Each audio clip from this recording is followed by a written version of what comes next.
as we've been talking about, we want to know when is our correlation coefficient close enough to 1 or -1 to be considered a strong or a statistically significant relationship. And we can make decisions about this. It's based on the sample size, because the bigger the sample size, the more confident we can be. And it's also based on our alpha level.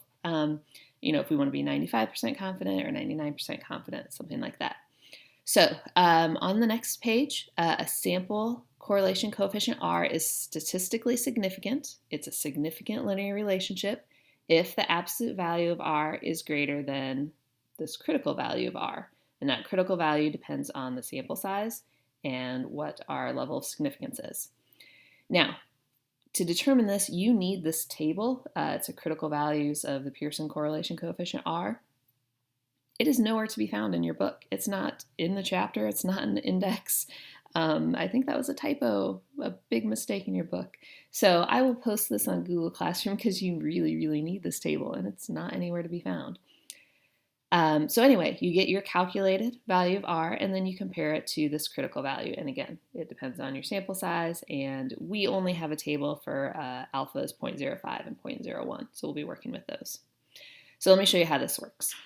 Use the critical values in the table to determine if the correlation between the number of passing touchdowns and base salary is statistically significant. Remember, this is the one we've been doing on Desmos. So on Desmos, I have it over here on the left. We had those 10 quarterbacks, and we found our R value. So on this, N is 10, and our value, our correlation coefficient that we calculated was -0.25. Oh, we want the absolute value of that. Hang on. So 0.25. And then we need to look up what our critical value, our alpha, which in this case is going to be 0.05. I don't have subscript, so hopefully that's okay. So we look at n equals 10, that's right here, and at the 0.05, it looks like 0.632 is what we're looking at, 0.632. So what we are looking at is the absolute value of R greater than or equal to the R value that we looked up in the table. Okay, that's what we're asking ourselves. And clearly it's not. We have 0.25, that is not greater than 0.632. So we're going to say that this is not statistically significant. I can't talk and type at the same time. That's too hard. Okay. And we kind of knew that already. If you remember what that scatter plot looked like, it's not really a linear relationship. We said that from the beginning. And then this just kind of helps us determine that. Now, we can run hypothesis tests for these, which is what we're going to be doing next. If the linear relationship between the variables is statistically significant, then the population's correlation coefficient, rho, remember this is rho, is not equal to 0.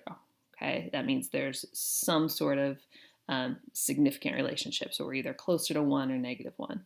So we can use hypothesis testing to determine if the linear relationship is significant. Our hypothesis testing is always going to look the same. We are always going to use the two-tailed test. It's the most useful one. So our null hypothesis is always that rho is equal to 0. There's no significant linear relationship. And the alternative is it's not equal to 0. There is a significant linear relationship. You can do hypothesis testing for significant negative linear relationships or significant positives, and those would be the left and the right-tailed test. But again, the two-tailed one is the most powerful for us, so that's the one we're going to be using. There is a formula for calculating the test statistic T. This is a t-test, and it's here. And degrees of freedom is n-2, but primarily we're going to use the calculator for this because we're in online school, and why not? So you've got rejection regions and all of that, but I'm just going to show you using the calculator. So let's do one of these. We want to use a hypothesis test to determine if there's a linear relationship between the number of parking tickets a student receives during a semester and that student's GPA during the same semester. And that's at the 0.05 level of significance. The data is on page 821. Again, I'm going to show you how to use your calculator to do this. So the first thing we want to do is write out our null and alternative hypothesis, all that good stuff. So our null hypothesis, and please forgive my typing, it's just going to be easier this way. Our null hypothesis is that rho equals 0. When you write this, make that p a little swoopy because it's actually a rho, not a p. And our alternative hypothesis is that rho is not equal to 0. I don't think I have a not equal to button. Oh wait, I can do this. Here. Not equal to 0. There we go. Okay. All right. Our second step of hypothesis testing is to tell what type of test we're running. This is a t-test. It's a linear regression t-test. And alpha is 0.05. And now we want to find our test statistic. So we want to find our t value, and we'll also have a p-value. Let's scoot that up so you can actually see it. And that's the part we're going to have the calculator do.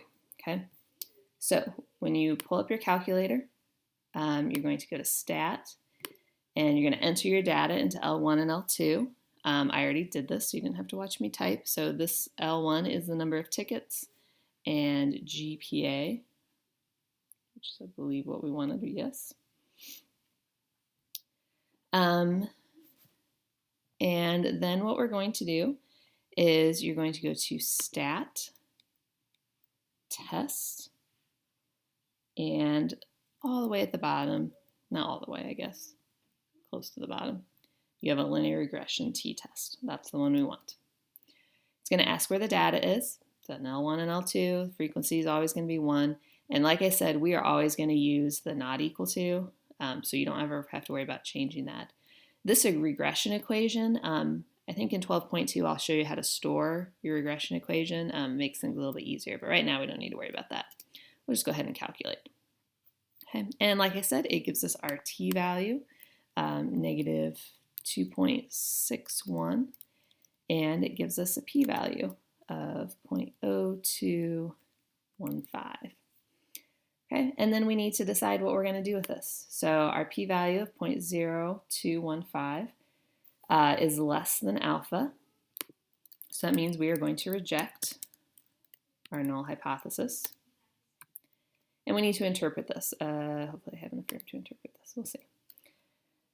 So we'll say something like, at the 0.05 level of significance, the data supports that there is a significant linear relationship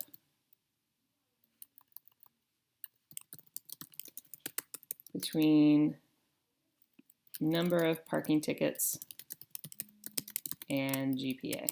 I will fix that so you can actually read it. There we go. There we go. That should work. Move this stuff over for you. All right, so that is what this looks like when you run this test. Now, just because there's a relationship between the number of parking tickets and GPA, correlation does not always mean causation. So some questions. Do you think it's always true that there's a linear relationship between GPA and parking tickets? Is it a cause and effect? Is number of parking tickets causing something to happen to GPA? Or is there a third factor influencing both? And is the sample even representative of the entire population? Okay, so just because you have a statistically significant relationship does not mean that one's causing the other one. There could be something else happening in there. And we'll see some more of that. So let's try one more of these before we move on. So we have an online retailer who wants to research the effectiveness of its mail-out catalogs. The company collects data from 8 largest markets, and their sales, and the results are on page 823. We want to do a hypothesis test to determine if the relationship between the number of catalogs is statistically significant. All right, so we're going to start with our null and alternative hypothesis, just like before. So our null, I'm going to do smaller font so we can squeeze it in here. Our null hypothesis is that row is 0. Again, make your row better than that. Our alternative hypothesis is row is not equal to 0. Are you okay with that notation? I think we'll be okay. All right, this is going to be a t-test, linear regression, at alpha equals 0.01.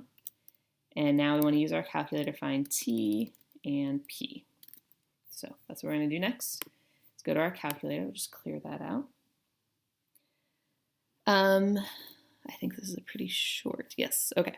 So we want to go to stat. I need to clear my list because I don't need those anymore. So I can redo that. So clear list L1 and L2. All right, so now we can edit. So L1 is going to be the number of catalogs they mail each year. And then L2 is going to be their sales in thousands of dollars.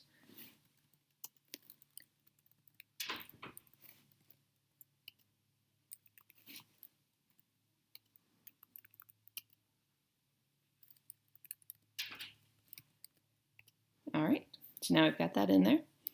We're going to go to stat, test. If you scroll up, you'll get there faster. Linear regression t-test is what we want. It asks where the data is. Frequency is going to be 1. It's always a not equal, and we'll go ahead and calculate. Okay. So it does, I didn't point this out earlier, it does give you your linear regression line. It's written in a different order. So notice the A is your y-intercept and B is your slope. And if you scroll down, you can see all of those. It gives you your R value as well there. But we only really need to worry about these two things right now.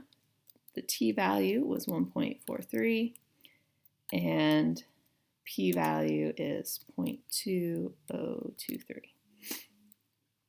Okay, we are going to compare this. 0.2023, comparing it to alpha. We are going to fail to reject this. Make this smaller so we can fit it here. And then we're going to need to interpret that and decide what that means.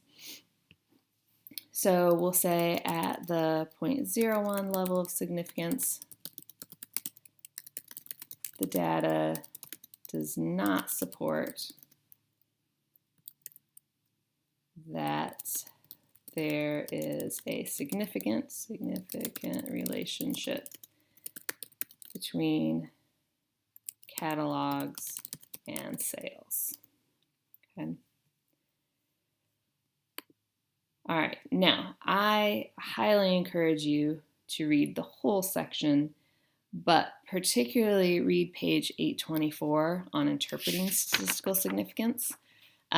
Like I mentioned before, just because there's correlation does not mean that there's causation. So it could be that one thing is causing the other. Okay, X might cause Y. It might be that Y is causing X. There might be a third variable and they're all working with each other, or there might be a third variable that's affecting both of them. So please read over that. It does a really good job of explaining that in depth. We will talk about coefficient of determination in our last